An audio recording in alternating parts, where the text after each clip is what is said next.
privilege of being able to bring Emery on stage time after time, like Cyndi Lauper. You know, guys, she whipped her tampon at people on stage. Did you know that? Yeah, it's good. Good stuff. Anyway, please welcome to the stage a true craftsman of the art, not a tampon whipper, Emery Beebe. Come.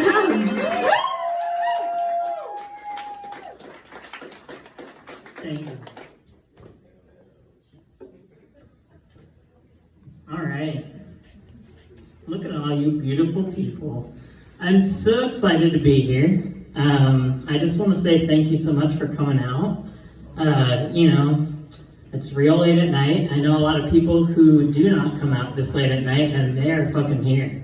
So that's awesome. I know everybody's, hard on money lately, so also that, thanks a lot for fucking coming out here, spending your money on us. And wait, now that I think about it, it's pretty late. I'm on a stage. You guys paid for this. Is this late stage capitalism?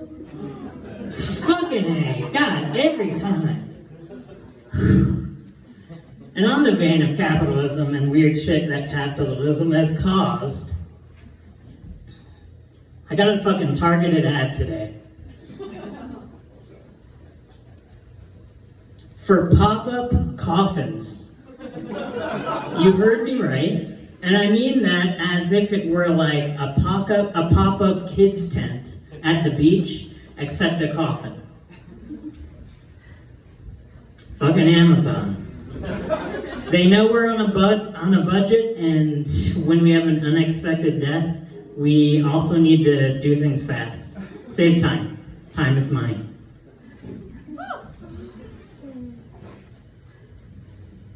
So, recently, I've come to realize that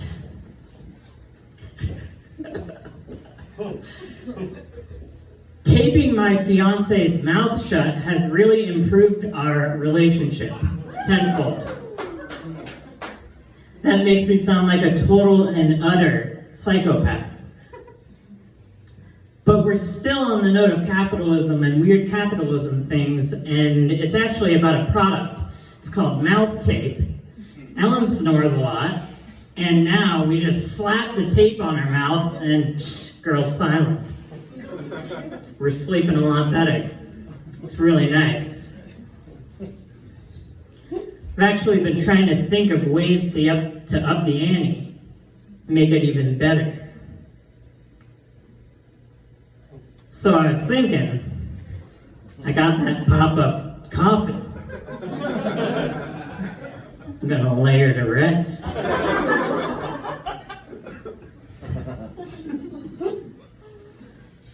Anyway, I know it might seem like I'm just another dude trying to do stand-up comedy, but I wasn't actually born male, so it's actually more like white dude remix. Same shitty soda, fruitier taste.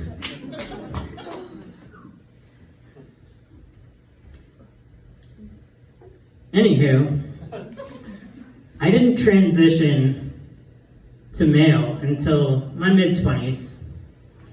And some weird skills that I needed to get into right away came up. Fucking had to learn how to open doors for myself. And also jars. It was a humbling experience.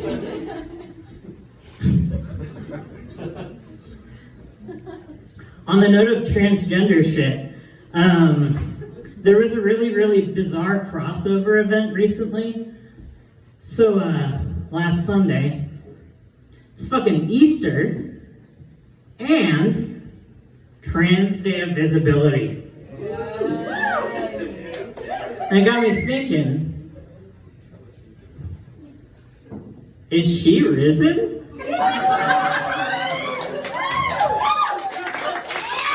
Jesus is a motherfucker. fucking trans woman, and she is serving cunt to all the haters. I love her for that. 2024. Living her best life. Finally. Now, despite the fact that I didn't transition until later in my life, I feel like I've always been a mischievous little boy at heart. So I'm going to tell you a couple stories from my childhood. I learned to lie at a pretty young age. I think we all learn that lesson.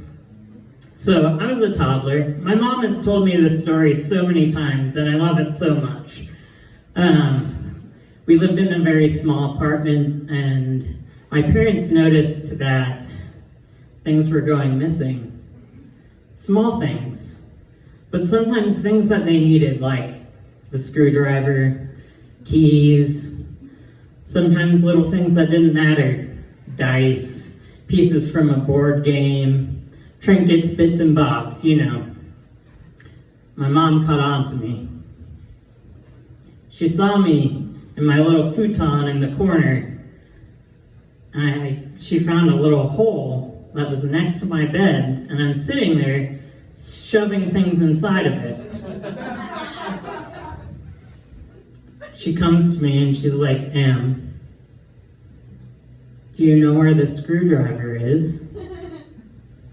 And I go, "Kitty Boy took it away." Kitty Boy was our family cat.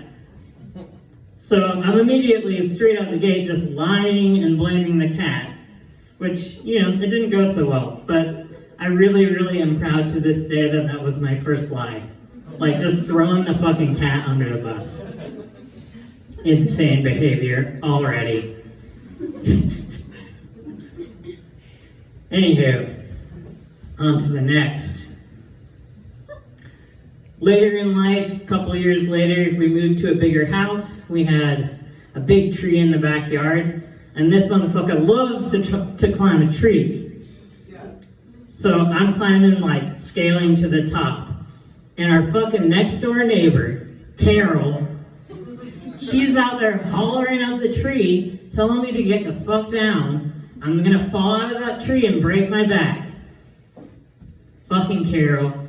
Carol was like the fucking Karen of the 90s. I feel like we all knew a Carol. She was just super fucking stern, always rubbing her nose in my business. Anywho, I got down from the tree, everything's fine, everything's good. But in due time, it was the 90s, all the kids were unhinged, we're just running wild in the neighborhood, like very little supervision, so I caught that one day where I had no supervision, climbed the tree, fell the fuck out of the tree, down on the ground. The wind like shot out of me.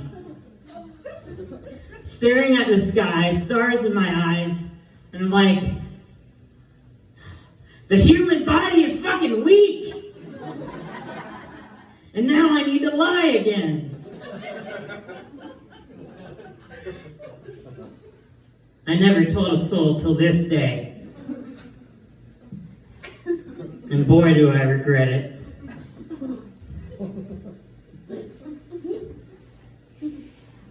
Alright, my next one. This one's a banger. So, I was playing with my friends. We fucking loved cardboard boxes, baby. Making slides down the stairs.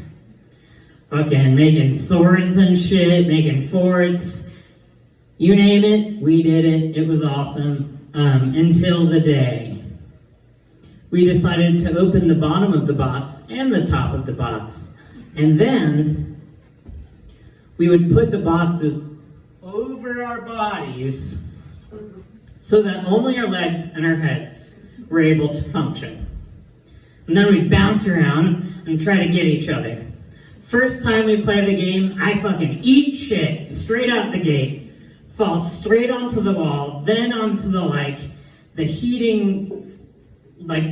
on the floor, and then straight on the floor, knocked out cold. I wake up with like all of the adults that came to make sure that everyone was okay, and I was a little bit concussed.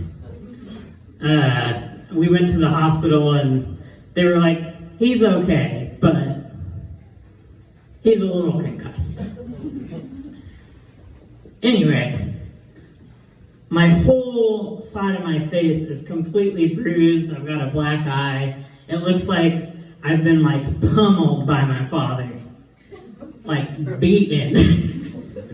And here's where the lies come into play. Yet again, like my mom was just like, look man, you can stay home from school this week, but you gotta tell people you're sick. We can't have people thinking that we beat you. Like, god damn it. Like, I feel like things got pretty dicey for my mom sometimes, and like, she never laid a hand on me. I was just maiming myself.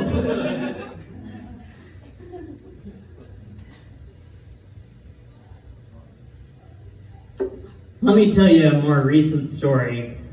Earlier last year, I got a hysterectomy, which is just part of my transition. Don't worry about me, like I'm fine. However, I was like 2 weeks into healing, and my ass I was like bleeding some, and I went on fucking WebMD, and I WebMD'd my ass to the fucking hospital. Went in there, I'm just like, I must be internally bleeding, that's it. Anyway, they take me to a hospital room, and like 2 complete fucking strangers have my legs spread open. I'm on the table with like, I'm naked with one of those little fucking rinky-dink hospital gowns. It's just like a incredibly weird situation. Eventually they leave, and I'm just left to my own devices in the room. One of the nurses was like, do you want me to turn the light out? And I was like, yes. At that point, I'm just like kind of vibing in this liminal space. And I fucking love a good liminal space, honestly. So good. And we've got that like kind of prison TV set that's like fixed up to the corner of the wall. And the controller fucking tethered to the bed. And at that point, I'm like, let's get crazy. Any of you been to the hospital recently? You too. What did you watch on TV? Did you watch anything on TV? Storage Wars. Interesting choice. I love a good storage war. I didn't choose it. I couldn't find a remote. It was chosen for you. They put it on. That would only happen to you, Jason. And that's okay. You know? Did you just turn it off? I literally could not find the cord of the remote. Okay. Well, Elsa, what did you put on? I didn't get a chance to put on the TV because my friend came and visited me with a bottle of Sailor Jerry's. Okay, that's an interesting transition for a hospital stay, but I'll give it to you. That's more exciting than watching television, I guess. I mean, go ahead. Not necessarily. Like, I would have preferred if I could put Bob's Burgers on and like sing to it.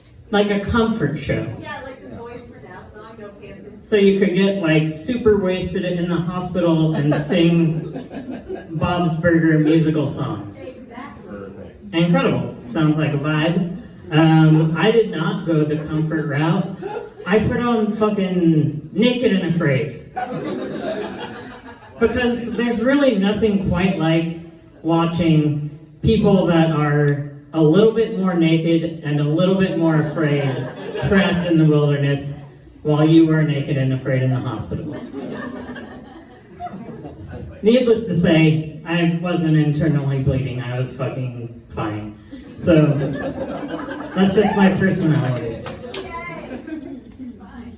Naked and Afraid, really though, brings up those primal urges, and I've been thinking about primal urges and like,